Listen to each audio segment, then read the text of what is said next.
Support for this News from Lake Wobegon podcast comes from the Sleep Number bed by Select Comfort, the bed that lets you adjust the mattress firmness to your preference, your sleep number. Gary Rayner back there on the bass. Well, it's been a quiet week in Lake Wobegon, Minnesota, my hometown, out on the edge of the prairie.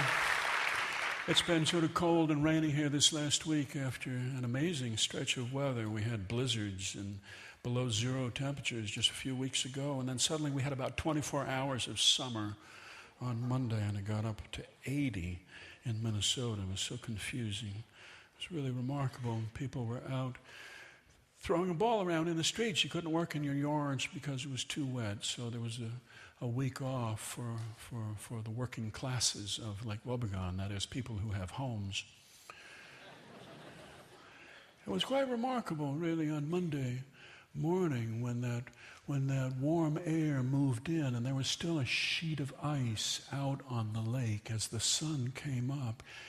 And the warmth of the air and the ice produced this mist, this fog, a cloud that was just over the lake as the sun was just starting to come up. And Darlene, the waitress from the Chatterbox Cafe, who's been trying to walk 2 miles a day because she's trying to lose weight, because she's come across this guy on the internet, and she's sort of interested in him, and she hasn't really met him in person yet, and yet this hope in her heart somehow, this balloon of hope above her head, this great dirigible of hope, this zeppelin of love is following her around. She thinks about him all of the time. She was walking her 2 miles, and as she was walking north alongside the lake and the sun was coming up in the east, it cast her long shadow out into the mist over the ice and the water, and she looked, and there, around the shadow of her head, far out, was a rainbow covering the top of her head. It was like an aura. It was so mysterious and wonderful. It's been a long time since general science, so she couldn't remember what would have produced that in mist and the sunlight and the prisms of the little beads of water in the fog. She just looked at it, and she had this sense, you are where you belong, which answered a question which has been in the back of her mind for about 20 years now. She had this feeling of you are where you ought to be. And then she had this other odd feeling, who can I possibly tell about this? Nobody. Nobody. If you were living in Northern California, I mean, you could walk in and tell anybody that you had seen your shadow in a mist and there was a rainbow around your head, and they would say, oh yeah, that's happened to me. I mean, yeah.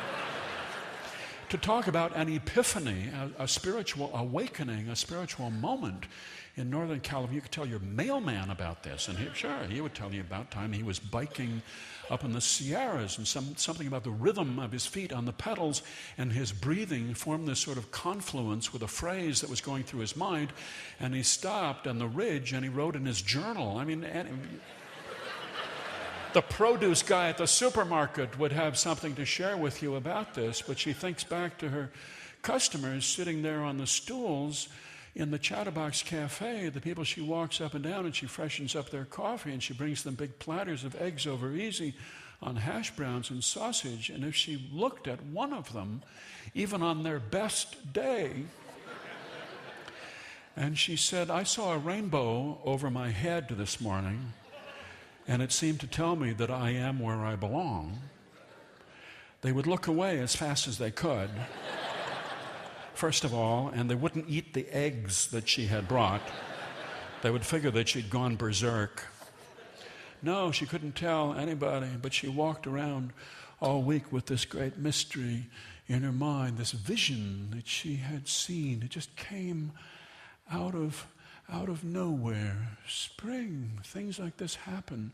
Clint was rolling on the rolling bench. He was under Pastor Inkvist's car, and he was looking at the suspension, and he was looking at the brakes, and then he saw feet go by in the garage, and it was his wife's feet, and he kind of shrank down because they haven't been getting along lately. And they had this big, long conversation in the house in which she sort of cataloged all of his faults. And it was not a generous catalog. This was not a forgiving sort of a thing. It was like General Sherman going through Georgia. I mean, she burnt and pillaged him there in one evening, and he's been sort of afraid of her since. When he rolled out after she had left, he found a paper sack there on his workbench with a lily taped to it, and there was a chocolate in a silver wrapper, and there was a Post-it note on the brown bag that said, "I hope you know how much I love you." Well, he looked at it. It was quite an amazing thing, the Post-it note. He folded it and he put it into his pocket. Or was it an accusation? He wasn't sure.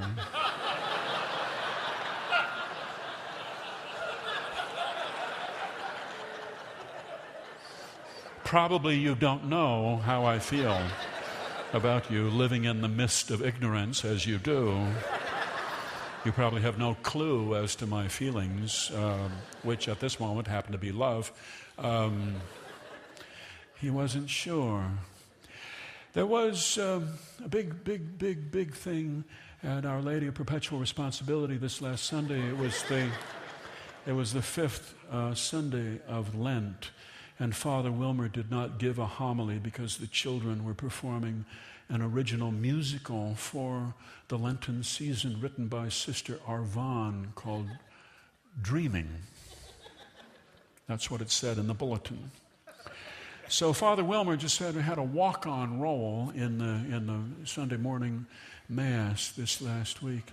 Our Lady of Perpetual Responsibility is an enormous church. It's a huge edifice in a small town. Archbishop Ireland back in the 1880s thought big, and he wanted to have these big palaces of faith in these little river towns, these little railroad towns out across the prairie. And so he built them, enormous things, high steeples going high above, and it's an enormous church. You sit inside Our Lady Church, and even if the church is full, which it almost was last Sunday, nonetheless you feel like peas in a pail, just kind of rattling around in there. And because it's so enormous, the acoustics are such that in most parts of the church you can't understand anything that's said from the pulpit.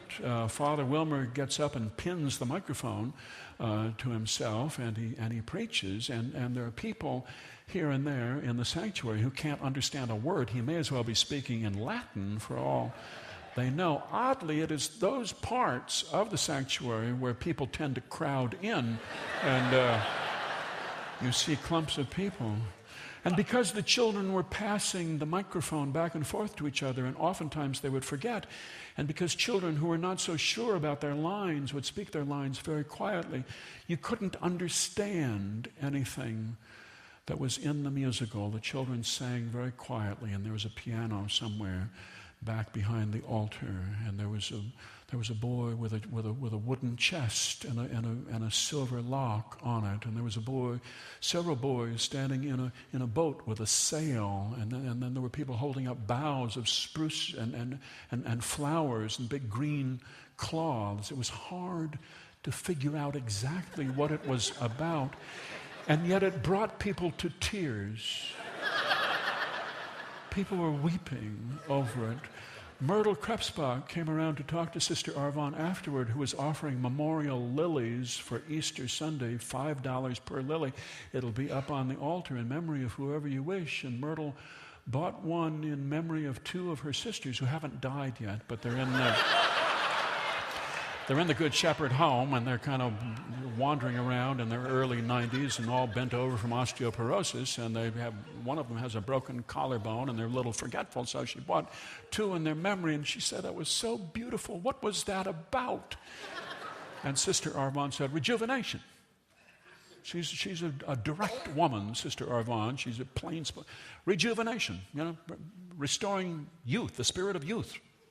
Like it says in the gospel, except ye be as little children. So that was the meaning of it. Myrtle was weeping over it. It was so beautiful. She said it was just like Peter Pan. It just reminded me of Peter Pan. expected those children to fly at any moment. The Lutheran Church is set for a big week, as is Our Lady of Perpetual Responsibility. Monday, Thursday services, and then Good Friday services, of course. No services on Saturday. People are busy getting their ham ready and getting the corn casserole and the lemon dessert. And then it will be Easter at last, Easter Sunday. The Lutheran Church was cleaned out this last week by volunteers. They brought the Murphy's oil soap and they vacuumed the whole place and they cleaned it. Clint Bunsen was on the committee of volunteers that did all of this. And when it was all clean and everybody had gone down to the basement for cookies and coffee, he sat in a pew in the empty sanctuary, which is very plain, as of course a Lutheran church would be. And he looked up at the stained glass window up at the end of Jesus praying in the garden. And he remembered when he was a boy and Easter, and when the choir would march in and sing, "O thou in whose presence my soul takes delight, on whom in affliction I call." He could feel all these ghosts around him. He thought of his wife and of her love for him. He decided it was a love letter. After all, I hope you know how much I love you. And then he heard someone rustle in the pew right behind him and kneel down, although there is no kneeler there. They knelt on the floor. He could hear somebody right behind him breathing. He thought it must be Irene come to tell him that she loved him. And then a voice that was right next to his ear said, "I had a vision this week. There was a rainbow around my head. We are exactly where we should be." He sat very, very still. He sat very, very still. And then he got up and he walked, not fast. He didn't walk away fast. He didn't want to hurt anybody's feelings. He just walked away slow. And he walked away and he walked home. His wife was standing looking out the kitchen window. He stood next to her and he put his arm around her. He put his hand on her waist. They looked out the window together. It was a sweet, sweet moment. Holy Week, Lake Wobegon. That's the news from Lake Wobegon, where all the women are strong, all the men are good looking, and all the children are above average.